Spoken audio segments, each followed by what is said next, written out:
ভূতের ডাক বাংলো। ভারত তখনও ব্রিটিশ শাসনের অধীনে। নদিয়ার এক প্রত্যন্ত গ্রামে গভীর জঙ্গলের মাঝে এক পুরনো ডাকবাংলো ছিল। ইংরেজ সাহেবদের থাকার জন্য তৈরি এই বাংলো বহু বছর ধরে পরিত্যক্ত অবস্থায় পড়েছিল।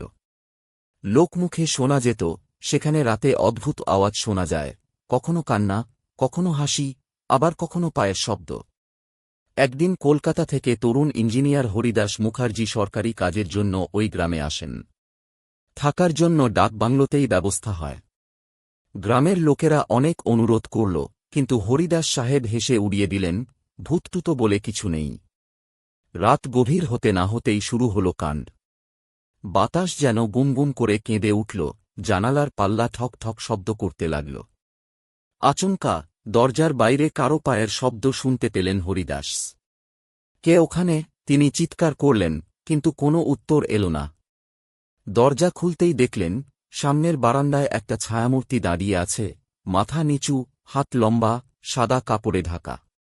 মুখ দেখা যাচ্ছে না, কিন্তু ফিসফিস করে বলছে, এখানে থেকে চলে যান, চলে যান। হরিদাস পাথরের মতো দাঁড়িয়ে গেলেন। ঘরের ভেতর বাতাসে একটা বীভৎস গন্ধ ছড়িয়ে পড়ল, যেন পচা মাংসের গন্ধ। হঠাৎ করেই সেই ছায়ামূর্তি মুখ তুলে তাকাল, ফাঁক হয়ে যাওয়া চোখের গর্ত, রক্তাক্ত দাঁত আর বিকৃত মুখ দেখে হরিদাস ভয়ে চিৎকার করে জ্ঞান হারালেন। সকালবেলা গ্রামের লোকেরা এসে দেখল, হরিদাস ডাকবাংলোর মেঝেতে পড়ে আছে, জড়তপ্ত, প্রলাপ বকছে। জ্ঞান ফেরার পর তিনি কিছুই বলতে পারলেন না, শুধু বারবার একটাই কথা বললেন, ওখানে কেউ আছে, ওখানে কেউ আছে।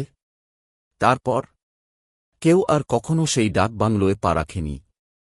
আজও রাতের বেলা সেখানে কান পাতলে শোনা যায় ফিসফিসে কণ্ঠস্বর, চলে যান, চলে যান।